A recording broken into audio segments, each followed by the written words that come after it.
His project title is Flip the Switch. Clark Duncan.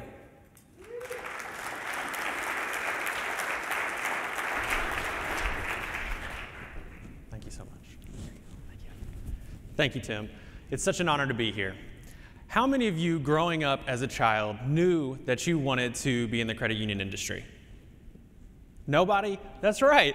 Most of us wanted to be something like a doctor or a nurse or a fireman or policeman because those are jobs that we know for a fact that help people. Or some of us might have wanted to be something cool like a professional athlete, you know, a job that's kind of glamorous. And me growing up, the son of a credit union examiner, I definitely did not see the glamour in the credit union industry. And I definitely did not see the passion for helping people. I just kind of saw that regulation side. So how did somebody like me end up in this industry? So I want to start off by telling you a little bit about my story before I get into my presentation idea. After I graduated college, I had about 6 months between the time that I graduated until my graduate school was going to start. I was going to go and get my doctorate in physical therapy. So in my passion for helping people in that 6-month gap, I was like, I'm going to go serve in the Talamancan region of Costa Rica. So I decided to do a mission trip to the jungle, and you can see some of the work here. I taught basketball to a group of people who had never even heard of it or seen it before. They didn't even know what it was. I got to do a little bit of teaching and preaching, and I also got to build a play set in that middle picture for kids who had never seen a swing or a slide before. And you can see on the picture on the far side, I also had a little bit of fun. Now, I'm not claiming to be Tarzan in that picture, but I'm just saying you've never seen him and myself in the same room. So. Another thing that I did while I was there was build houses for people who were homeless. And we didn't have a Lowe's or a Home Depot in the jungle, so that was actually the tree that we hiked 4 hours into the jungle. We cut that down, put it into smaller posts, and carried it on our back to the work site, another 4-hour hike back out. I thought I was in good shape at the time. I was a certified personal trainer. I played for UK's club travel basketball team, but apparently I was not hiking through the jungle with a 100-pound post on my back for 4 hours in shape, because I woke up the next day and I had 2 herniated discs, a slip disc, and a pinched sciatic nerve. That required surgery, obviously, and I missed that 6-month window before school was to start back up, and so I was required to get a job, and I figured it was just that. I got a job at a small $35 million credit union in Louisville, Kentucky.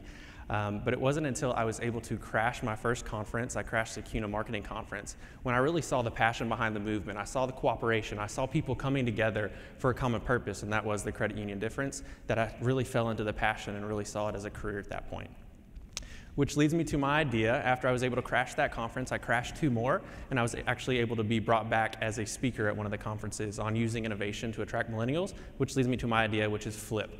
FLIP stands for Future Leaders in Innovation Program, and it is a curriculum-based program that is built around creating a culture of innovation within our organization. It is specifically made around the entry-level employees, the employees that maybe don't have that voice or get the opportunity to share to others, but at the same time, those are the employees that are seeing our members every day. They're seeing them face-to-face, they're hearing those issues, and not only that, we sometimes forget that our younger employees are also members as well, so they experience those pain points firsthand. So I want to talk a little bit about what the FLIP. You keep hearing FLIP, you keep hearing it over and over and over. It's been on my blog posts, all my videos. So I want to break it down in 3 different ways. And that's going to be the vision, the mission, and the goal. The vision is, like I said before, is to create a culture of innovation within an organization, starting from the bottom up. Our mission is to develop our innovative leaders. So we want to take our entry-level staff and develop them into industrial leaders. And the third is our goal, which is to create and improve products and services. It can kind of be a misconception that we view our innovation as it has to be the next big thing. It has to be the next Netflix or Airbnb or Amazon. But in reality, it can be as simple as just improving on products and services that we already have to make a better experience for our members. So I'm going to speak a little bit more about the vision. And the vision is to go past that suggestion box. Most of us have some sort of suggestion box approach that we usually have that our employees can drop an idea to, or it might be an email group or a virtual suggestion box. But they have the opportunity to share their ideas, but unfortunately, that's usually about where it stops. They get to share their idea, and then someone else kind of takes it over. It goes to the executive team, and they get to run with that idea. FLIP challenges that way of thinking and lets them actually start with the idea and go all the way through to the innovative process, and so they actually get to go all the way from the idea all the way into implementation. Another thing that FLIP does is it kind of challenges that way we've always done it mentality and being respectfully disruptive. We can kind of fall into the pattern of it's worked in the past, but that doesn't mean that we can't improve on that and work more into the future as well. And this leads us to our mission. I actually When I spoke at one of the conferences, I had Blake Woods, who is the innovation catalyst at Lake Trust Credit Union in Michigan, and I spoke with him on the innovative idea, and he said that it's actually the entry-level staff who do better in innovation exercises because they don't suffer from groupthink, and they're not bound by the knowledge of vendor contracts and knowing what can and can't be done in the typical way that we speak. So they actually get to start with a clean slate, and they can just take their idea and run with it. And this leads us to our goal, which is to create products and services that are going to improve our member owners' financial lives. So employees, like I said, will get the chance not just to have an idea, but work all the way through the innovative process, and they'll get to present it to a board of directors or to the executive team or to the innovation team in some capacity at that organization. So not only does that give them the opportunity to actually work through their idea, but it also gives them the exposure of getting to work on their presentation skills. They'll get to work on being able to present to a board or to the executive team, which gives them encouragement, but it also helps them feel valued as employees and makes them feel like their voice is heard. So why should you flip the switch?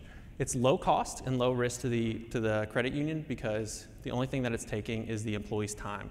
The curriculum has already been prepared, so that curriculum is going to be based around going through the innovative process, but at the same time, it's going to focus on industry events like political advocacy. It's going to work on organizational growth, personal growth, industry growth, and the employee will get to experience all those things firsthand. And not only that, it's been shown that when employees feel valued within an organization, that they're more likely to stay, so it increases retention, which also saves the credit union money. Thank you so much for your time, and I hope that you will join me in flipping the switch. Thank you so much. All right. Thank you. Well done, Clark. Now it's time to be grilled by the judges. I'm ready. Let's start with a question from Peter. Great presentation, Clark. Yeah, so tell us a little bit about where you are in the implementation phase or execution of this flip the switch. Definitely. So this is something that I came up with this year. It was right before I was actually got nominated for this, so it worked out perfect timing. But I have met with our innovation team. It's something that's new for Fort Knox Federal Credit Union. We didn't have an innovation team, and we're actually implementing that in 2019. We've created a new Director of Innovation position, so this is actually part of our strategic innovation plan for 2019, so we'll be implementing it starting January 1st. Great. Eric, do you have a question? I do. Great presentation, Clark. I think this is one of the maybe real advantages to small institutions is our ability to be agile. So I think one of the opportunities for young people in the system is to actually experientially deliver on some of their ideas. So can you walk us through how your programming is going to get them to the point where they can actually get their hands on the handlebars and deliver on some of these ideas? Yeah, definitely. So that's one of the good things about it is being a smaller organization that doesn't have anything like this. In fact, the state of Kentucky, outside of the league, doesn't even have any emerging leaders programs. And so to kind of speak a little bit about how it's different in that aspect as well. So obviously most of you know there are innovation programs out there, but they're designed for that executive team. They're designed for that executive staff that our front office employees are not going to get the chance to experience those. And those emerging leaders, young professional type programs don't really give the people the opportunity to see it from a full spectrum. It's just that personal development. So this will actually allow them to actually come up with the idea and see it through to completion. So they'll get to meet with the board of directors, they'll get to work through the process with a team, and they'll actually be able to work through those pain points, kind of like we did when we were doing our coaching calls for our ideas here. We were able to have people challenge us, have people push us outside of our comfort zone so that we can actually come with an end product in mind ready to present and walk all the way through it. Great. And David? Yeah, great presentation, Thank style, you so much. presence.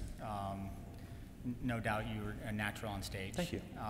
With that being said, I have a couple questions. One being, how did your organization measure the current excess that's available for each staff to dedicate towards the innovation projects? And then two, what is your measure of goodness or the metric that you're defining success by? Definitely. So obviously starting out, we don't have anything from previous to compare it to, but we're going to start with a smaller group. So we're going to start with about 10 to 15 people that will initially start. That'll give us about one person from each branch, at least the people that would be interested in doing the program. So we'll be able to have them walk all the way through the 6-month program. They'll be able to give feedback, be able to grow. But also if I win this awesome award of the 20,000 educational package, I've actually already been working with a team that's going to make this digital as well. So it'll have, all the curriculum will be online, so it'll be easy to spread from credit union to credit union so that other people could jump on board as well. And there'll also be a discussion panel on that so that employees who are going through it, whether they be at your organization or at multiple organizations, they can come together as a team, bounce ideas off each other, and really kind of work on that credit union difference of being cooperative and working together on it. Well, very good. We're looking at a little countdown timer, and it's at 3 seconds. So well done. You judiciously used your time. Thank you. Well done. Thank you. Appreciate it. Thank you.